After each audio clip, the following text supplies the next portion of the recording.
본 계정에 뭔가 올리려다 손이 멈춘 적 있죠. 근데 부계정에선 이상하게 손이 움직여요. 손이 두 개라서가 아니라 마음이 두 개인 것처럼요. 많은 사람들이 그래요. 본 계정보다 부계정이 편하다고. 근데 이걸 그냥 숨는다라고 부르기엔 억울하지 않아요? 오늘 하나만 기억하세요. 부계정의 편안함은 가면이 아닙니다. 그건 통제감이에요. 누가 볼지, 어떻게 볼지, 어디까지 보여줄지 내가 정하는 느낌. 첫 번째, 올리기 전에 12번 고민해요. 이거 별로면 어쩌지? 너무 TMI 같나? 그래서 결국 초안 저장만 17개. 초안이 아니라 초조안. 두 번째, 올려놓고 5분 안에 확인해요. 좋아요 숫자, 누가 봤는지, 반응이 어떤지. 손이 차가워져요. 올리고 나면 심장이 먼저 확인 버튼을 눌러요. 내 의지보다 빨라요. 세 번째, 그리고 삭제해요. 1시간도 안 돼서. 아, 역시 이건 아닌 것 같아. 그 순간은 후련한데 뒤에 남는 건 이상한 허무함. 내가 나를 또 검열했네 같은 기분이요.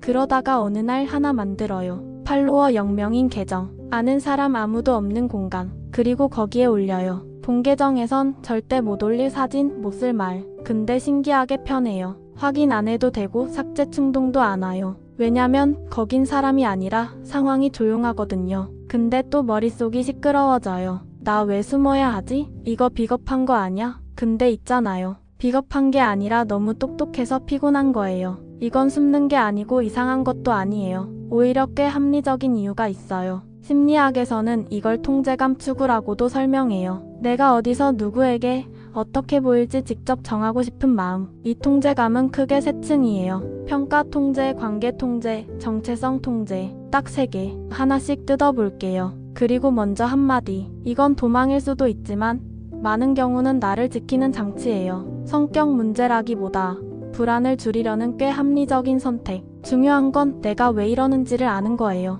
첫 번째, 평가 통제. 본 계정은요, 회사 사람, 가족, 고등학교 친구가 한 피드에 다 섞여 있죠. 성격도 다르고 나한테 기대하는 것도 다른 사람들이 한 자리에 앉아 있는 거예요. 이러면 아무 말도 안전한 말이 되기가 어려워요. 상상해봐요. 친구한테 보낸 메시지를 직장 상사가 봤다고 생각하면 등이 서늘해지죠. 본 계정은 그 느낌이 항상 켜져 있는 상태예요. 그래서 부계정이 편한 이유는 단순해요. 부계정은 그 긴장을 꺼버리는 스위치예요. 아무도 안 보니까 발표가 아니라 혼잣말이 되고 그 순간부터 몸이 풀려요. 두 번째, 관계 통제. 사실 문제의 본질은 SNS 자체가 아니에요. 핵심은 누가 보느냐예요. 친한 친구 3명한테 하는 말이랑 팔로워 800명 앞에서 하는 말은 완전히 다르잖아요. 같은 문장이어도 보는 사람이 바뀌면 나도 자동으로 안전 버전으로 바뀌어요. 말투가 달라지고 올릴 수 있는 것도 달라지고 표현할 수 있는 감정의 범위가 줄어들어요. 단톡방에서 편하게 했던 이야기를 전체 공개 피드에 그대로 올릴 수 있나요?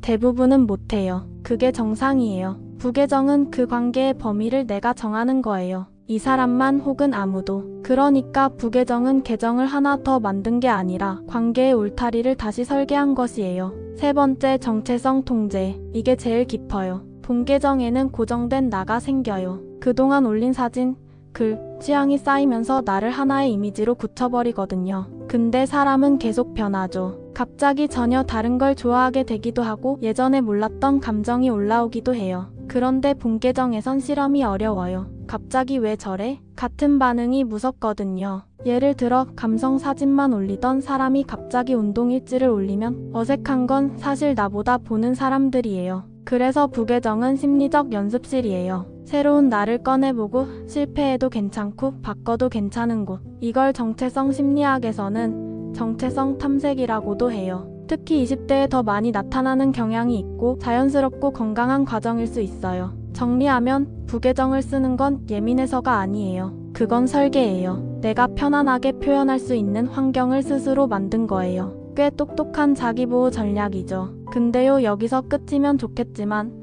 통제감이 과해지는 순간이 있어요. 기준은 간단해요. 편해지려고 만든 건데 오히려 더 피곤해졌다면 통제감이 안정이 아니라 강박 쪽으로 간 거예요. 신호는 3가지. 첫째, 계정이 계속 늘어나요. 취향용, 감정용, 기록용. 그러다 보면 헷갈리기 시작해요. 둘째, 확인 마이너스 삭제가 루프가 돼요. 올리고 확인하고 불안해지고 삭제하고. 셋째, 가장 조용하지만 무거운 신호. 본 계정에서도 부계정에서도 어디에서도 하고 싶은 말을 못하게 돼요. 통제하려고 만든 공간인데 결국 어디서도 자유롭지 않은 상태. 그러다 어느 날 아무것도 못 올려요. 본 계정도 싫고 부계정도 지치고 폰을 켜면 피로하고 끄면 불안하고 표현하고 싶은데 어디서 해야 할지 모르겠는 거예요. 근데 잘 생각해보면 그때 원하는 건 숨기가 아니에요. 더 깊이 숨는 게 아니라 안전하게 드러내는 것. 처음부터 원했던 건 그거였어요. 통제하고 싶었던 건 남의 시선이 아니라 내가 표현해도 괜찮다는 안정감이었던 거예요. 이걸 알면 방법이 달라져요.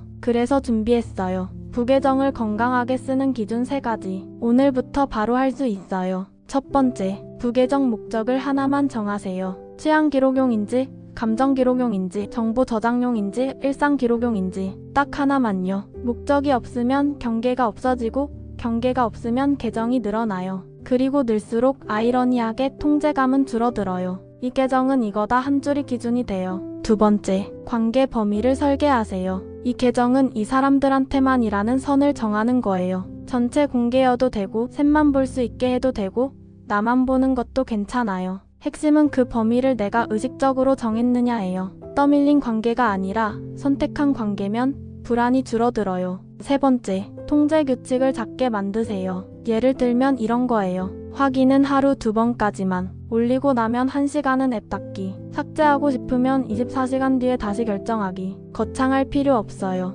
작은 규칙 하나가 충동적 통제를 의식적 통제로 바꿔줘요. 그리고 의식적 통제는 불안을 줄여줘요. 부계정을 쓴다고 해서 약한 게 아니에요. 그건 나를 지키려고 만든 공간이에요. 다만 그 공간이 나를 더 조이지 않도록 가끔 점검해주세요. 오늘 하나만 해보세요. 올리고 폰을 내려놓고 잠깐 바깥 공기 마시기. 그리고 댓글로 숫자 딱 하나만 남겨줘요. 내 부계정 목적이 뭔지. 1취향, 2감정, 3정보, 4일상. 숫자 하나면 돼요. 그 번호로 다음 영상 만들게요. 당신이 당신 편이 되는 연습. 마인드 스낵스였습니다.